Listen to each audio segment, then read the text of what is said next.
Hello, Hap. Namaste.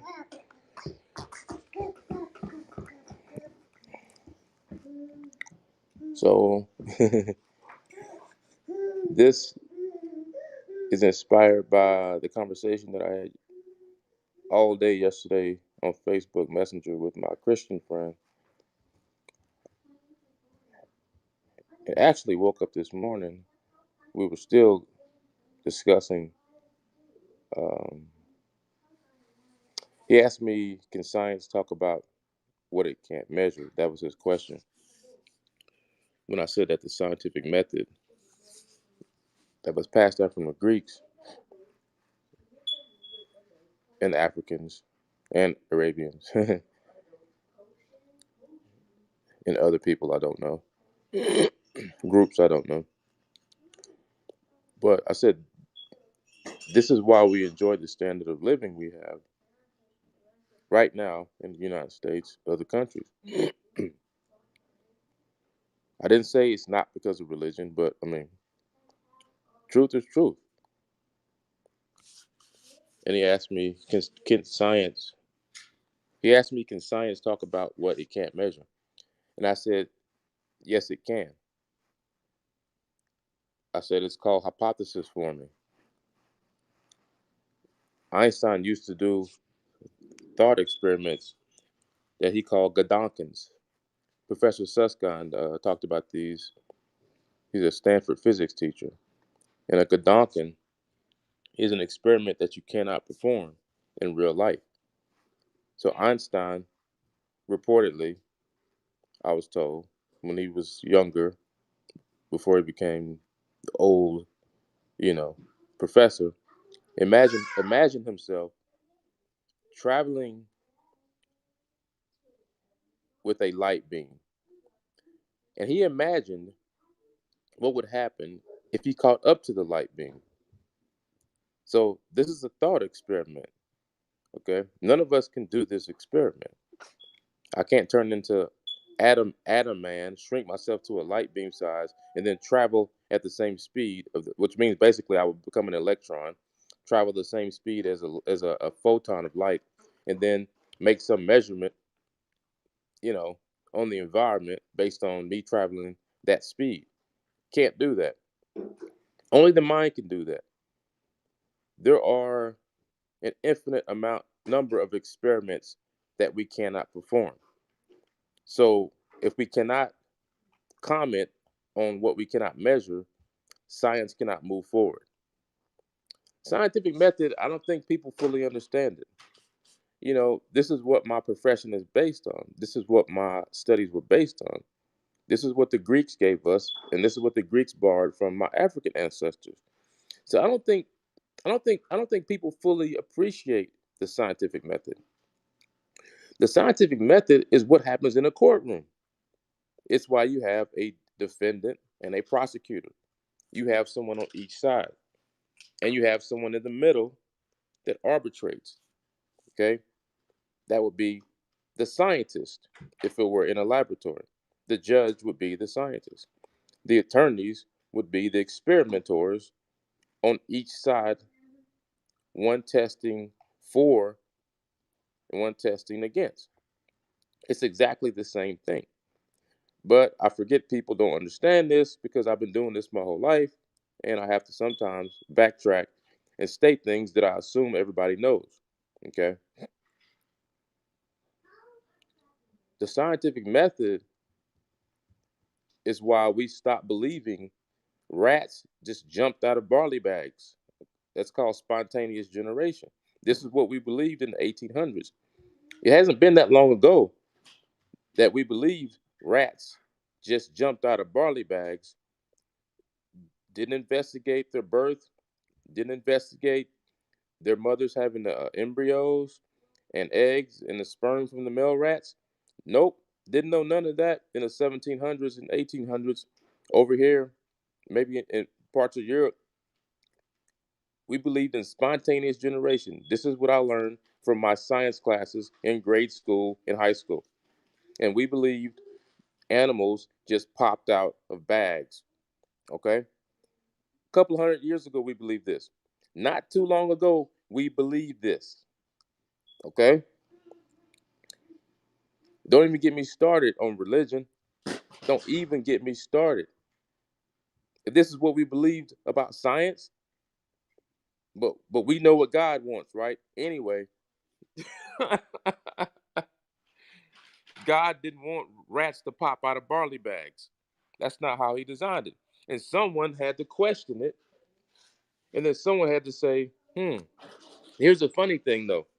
Aristotle and the other Greek philosophers had already started the scientific method. They'd already stated that we needed to observe phenomena before we commented on it. Try Before we commented any truth on it, we needed to at least observe it. This is the birth of the modern scientific method from the ancient Greek philosophers. Okay? But what some of y'all are doing, some people are doing, what we all do through our own ignorance, is we state a thing without observation. And the mistake of Aristotle was the observations that they made were, you know, they. I think if I remember correctly, the criticism was that their observations were not unbiased. So it was kind of like they'd watch it and then it makes some statement about it. Okay, that's still the beginning of the scientific method. But the scientific method says make an observation and compare against something that is the same, like compared to like. Okay, apples compared to apples, oranges compared to oranges. That's where the scientific method differs from where the Greek philosophers entered into the scientific method. Yeah, you need observation. This is why we still accept anecdote in the scientific inquiry, even though we don't stop there. So when my friend asked me, I don't think he was being an asshole. I think he actually really wanted to know the answer to this question. He said, "Can science talk about what it cannot measure?"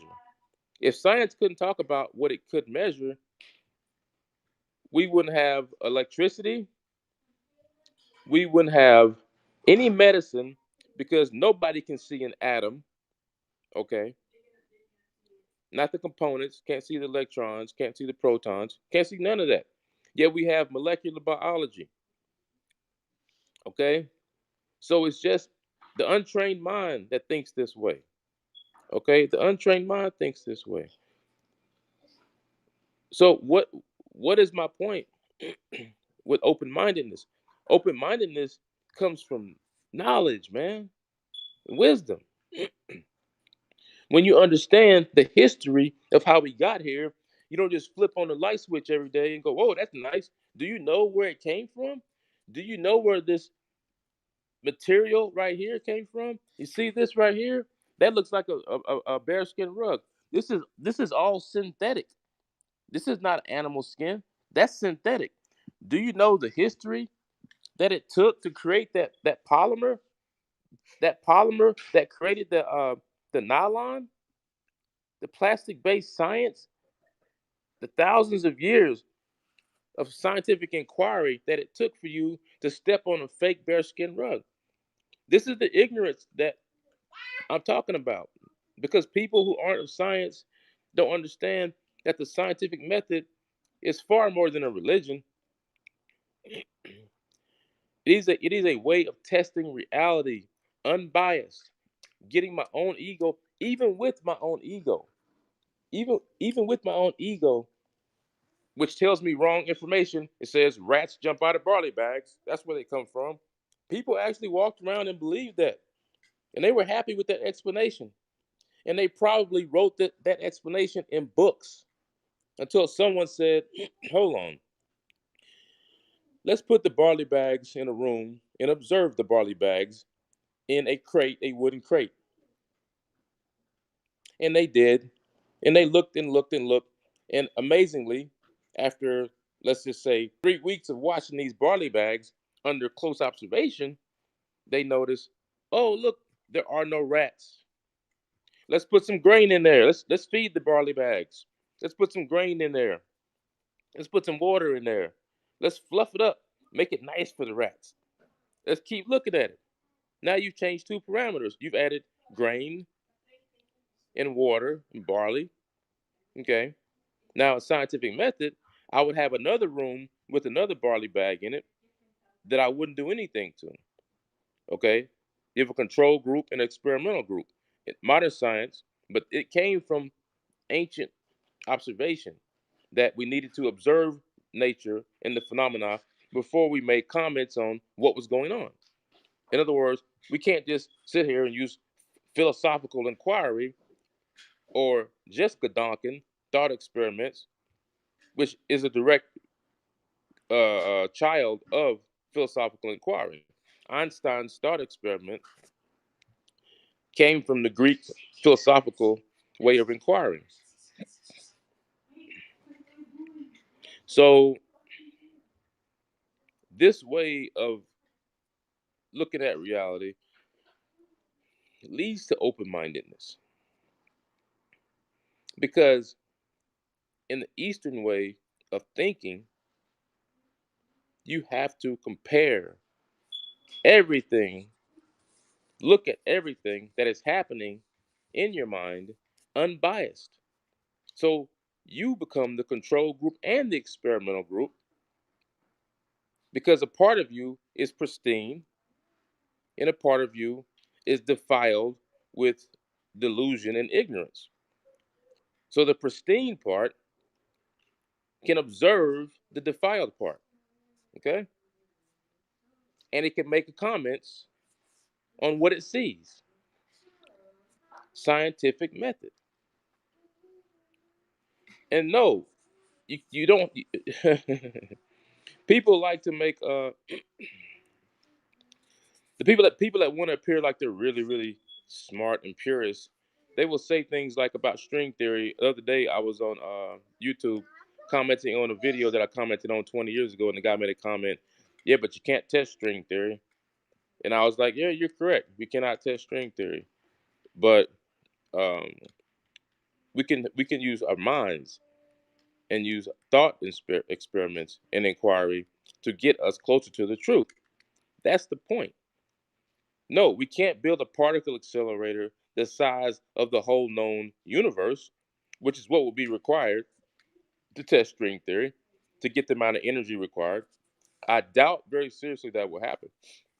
But we also may have minds that go back and look at string theory, take it apart, and find components of it that can be tested.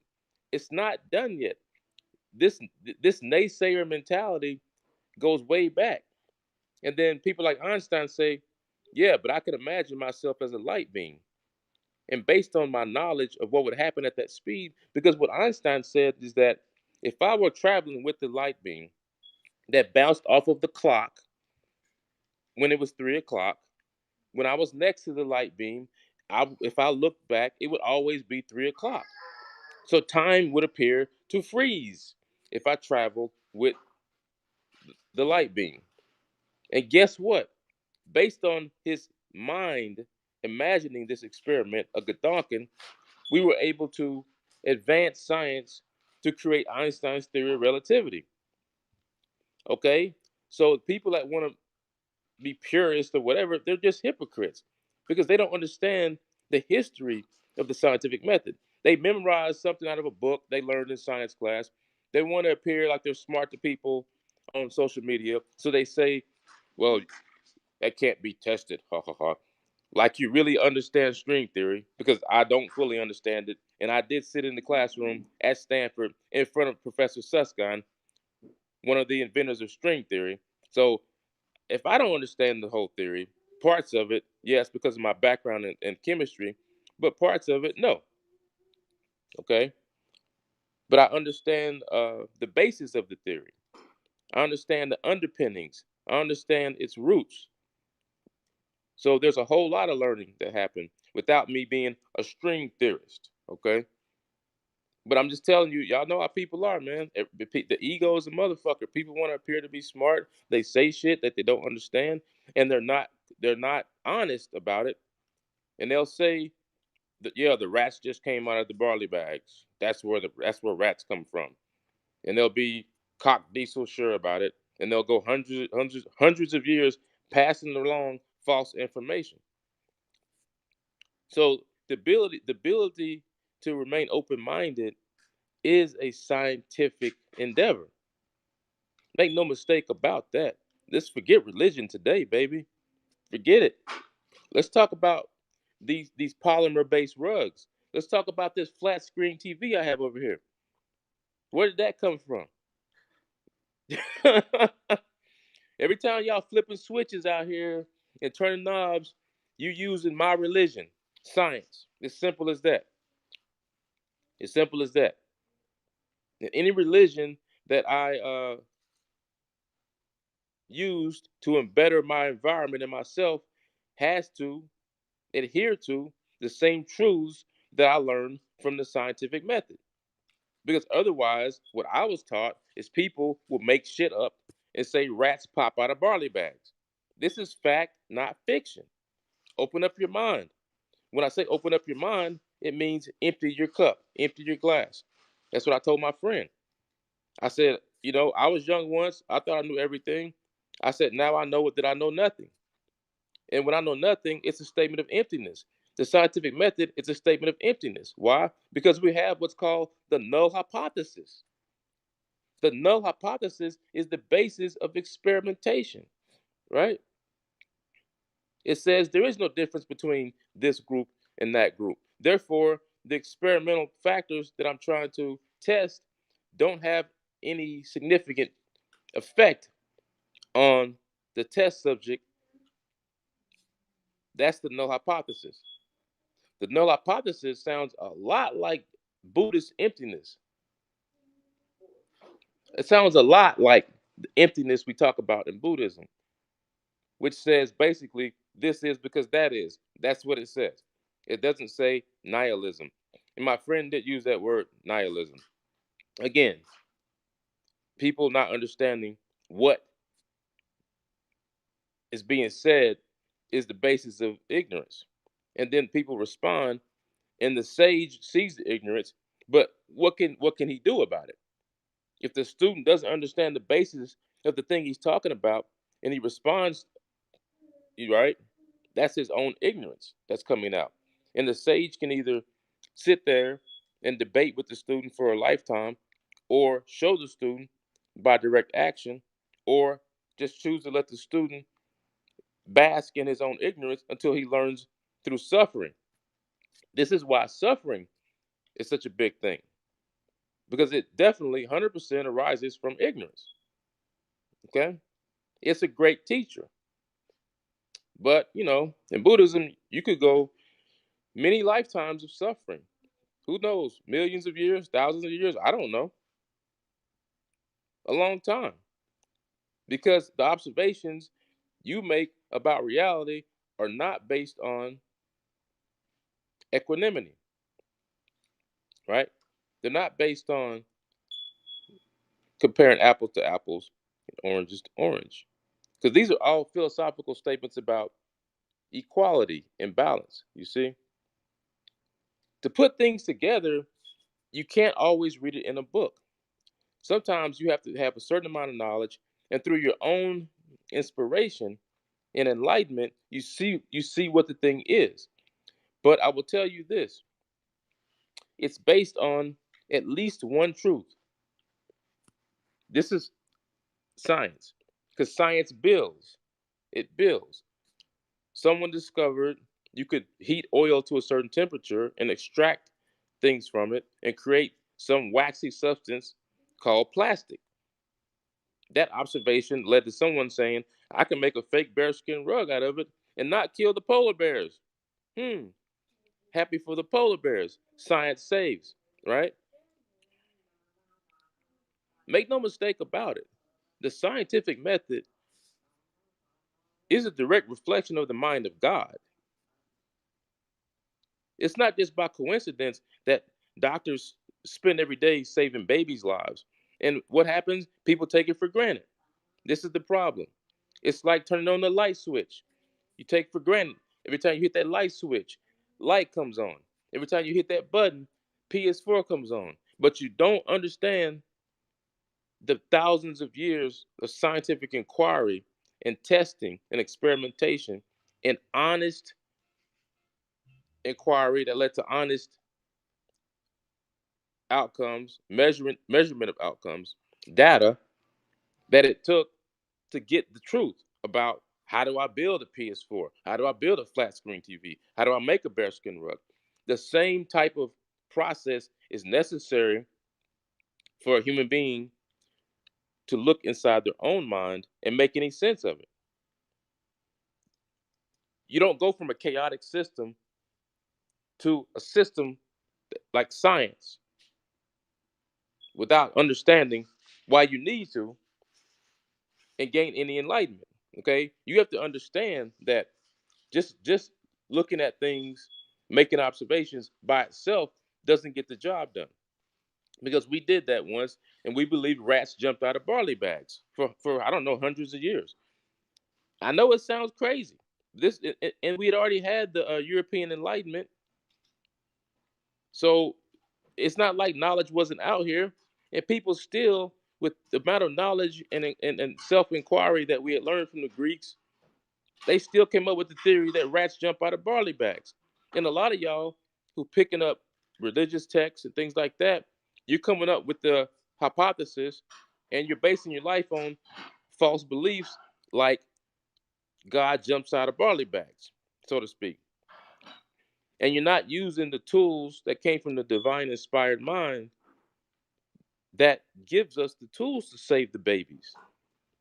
I would say saving babies is God's work. He who saves one life saves the whole world.